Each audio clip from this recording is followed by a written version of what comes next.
Why, Hasbro, where are they? So today we'll go over all the Bayverse figures that we're still missing and we still need them to be made. You may think that the study series line is almost done, especially with Bayverse figures, especially when considering that we only get 3 figures this year.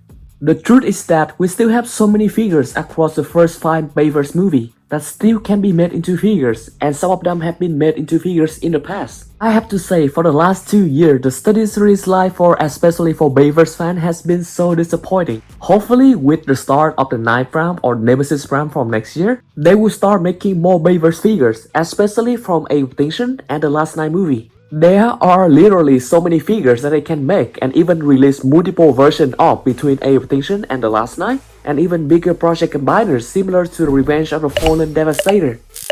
And of course, the very first figures that we still need from the Transformers 2007 movie is Frenzy, the little sidekick and minion of Barricade for the first movie. This little guy was such a memorable character from the Transformers 2007 movie, so it would be such a shame if we don't have this character in both the MPM line and the study series line. Back in the day, we used to have so many figures of Frenzy, including the tiny, somewhat transformable Frenzy that's come inside the 2007 Deluxe Class Barricade. Or the Transformers Shrine Battle First Encounter Frenzy, which is a statics Frenzy that's somewhat scaled with the study series line. The Human Alliance Transformable Frenzy with some articulation. This is probably the best Frenzy that we still have right now. With decent articulation and a decent size, we can scale relatively well with either the study series line or the MPM line. And thanks to DNA design, the MPM line somewhat get a transformable Frenzy already, which can not only scale well with MPM figures, but can also transform into the gun that Barricade used in the movies. As for the study series scale, our current best option on the market is this Toy World Frenzy that comes with World War II Barricade.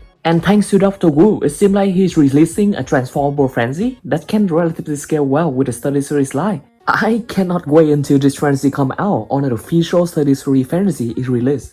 And absolutely from the second movie, we have the twins, Skids and Mudflap from Revenge of the Fallen. Despite how much many people dislike them, I really enjoy them as a kid innocently just because I thought it was very funny. It would be a shame if we no longer have a chance to have them in our collection, especially for the study series line. Noticeably considering how many figures that we used to have for them in the past, including the 2009 Deluxe Class Skid, the Human Alliance Skids that come with Michaela and RC, the awesome combination that still scale relatively well with the MPM oversized scale, even a Dark of the Moon core class version of Skid which also scale well with the study series line. As for Mudflap, we have the 2009 Deluxe Class Mudflap, the simplistic Rapper Hook Mudflap, and even the Revenge of the Fallen core class Mudflap which scale relatively well with the study series line. Thanks to Unique Toys, we finally have the MPM scale figures of Skid and Mudflap, which are not only enjoyable but are very accurate. With all of these available molds, it should be very easy for Hasbro and Takara to make new Skid and Mudflap at a study series scale or even core class scale.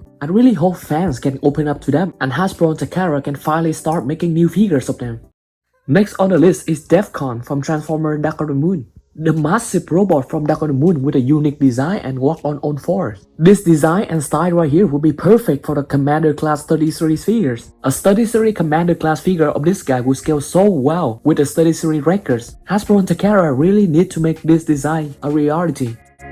Besides the robot character, we also want a comeback of spaceship figures, like this battleship set over here from the Dark of the Moon toy line, which is the common Decepticon gunship design from the Bayverse movie. This battleship design is so badass that it would be such a waste if it's not made into figures. Because of that, I was so excited when I found out that these figures from the Dark of the Moon toy line exist. It is actually part of the playsets for the Cyberverse minifigures, which are own core class Transformer figures. Imagine if they bring this playset back, make it bigger and give it more details. They can definitely fit deluxe class figures like study series Bumblebee or study series Crosshair inside the figures and have us replicate the scene from Dark of the Moon movie and the Iacon movie. Come on, Big! Take him out!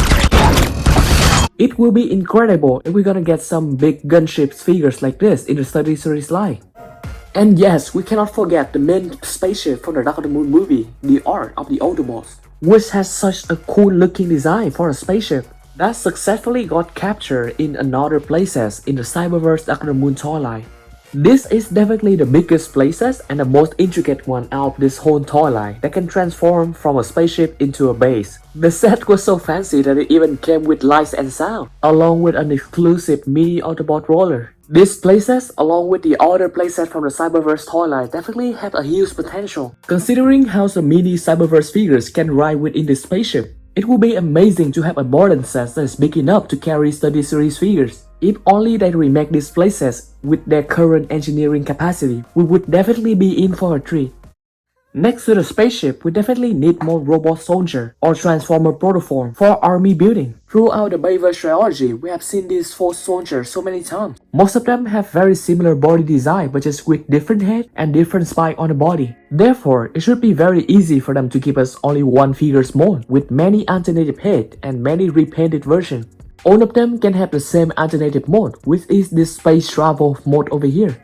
Definitely a very plausible mode which was already made before, mainly for protoform optimusprime figures. Utilizing this base mode and the current engineering capacity, Hasbro and Takara should really be able to give us very good figures.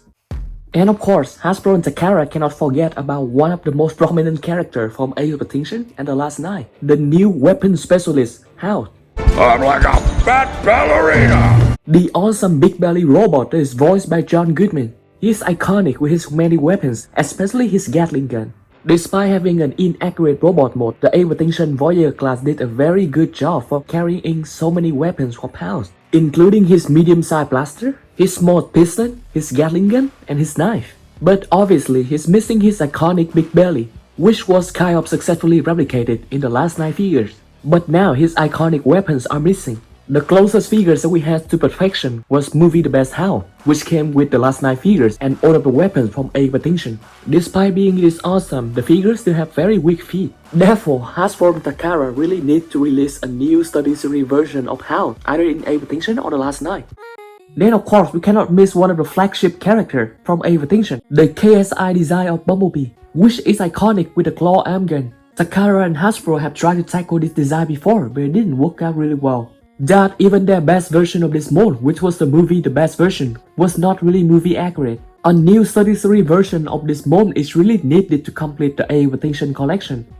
And yes, we do have 2 different designs of Bumblebee in the Age of Extinction movie, with the less prominent one being the high-octane design of Bumblebee, which was somewhat replicated in the 2014 toy line. Although this figure was okay in 2024, it was such a shame that this figure would re-release again in the study series line under the name of study series number 79 high-octane Bumblebee. Takara and Hasbro really need to step up their game and finally give us a new study series mold for this high-octane Bumblebee. Otherwise, we'll have to rely on third-party company to make these figures possible.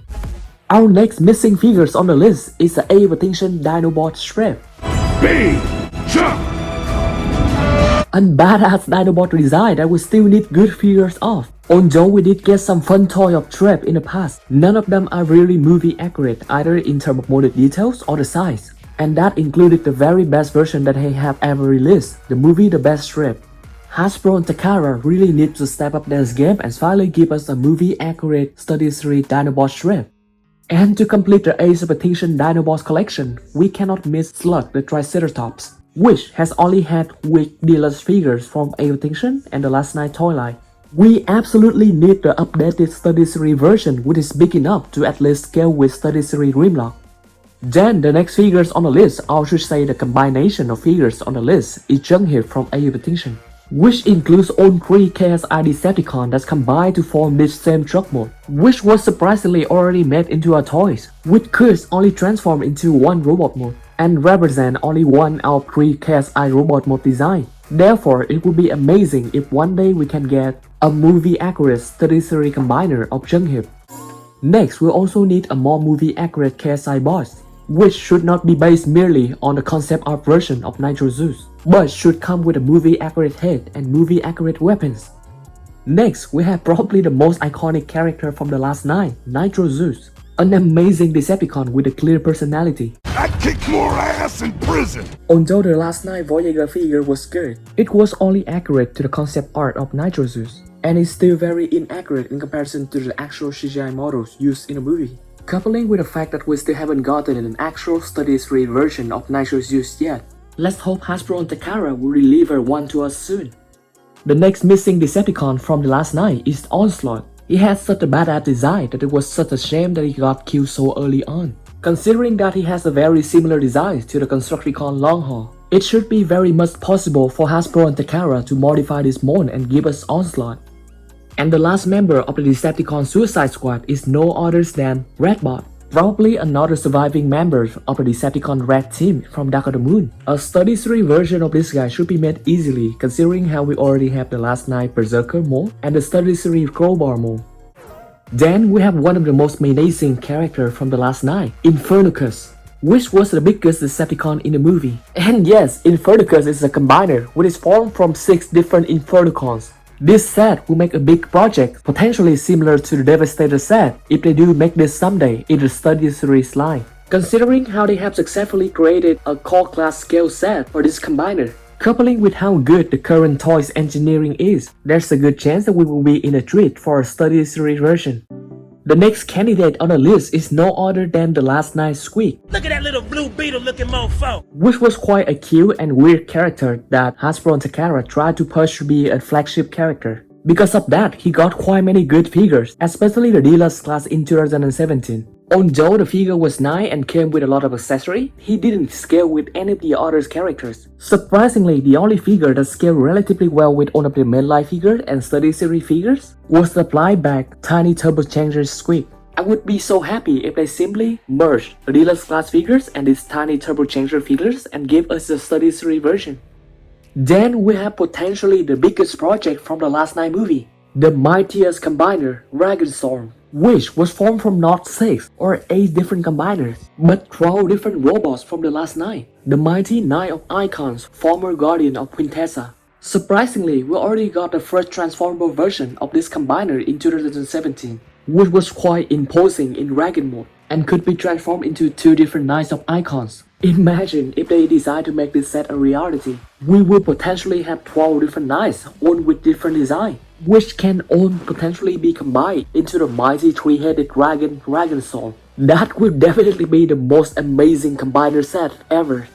And last but not least, we need the figures of Quintessa, the main villains of the Last Night, who has an amazing alien design, which was made into aesthetic figures once in the Last Night. We definitely need a modern figures of her to finally finish the Study Series The Last Night collection. Let me know which other figures would you like to add on this list in the comment.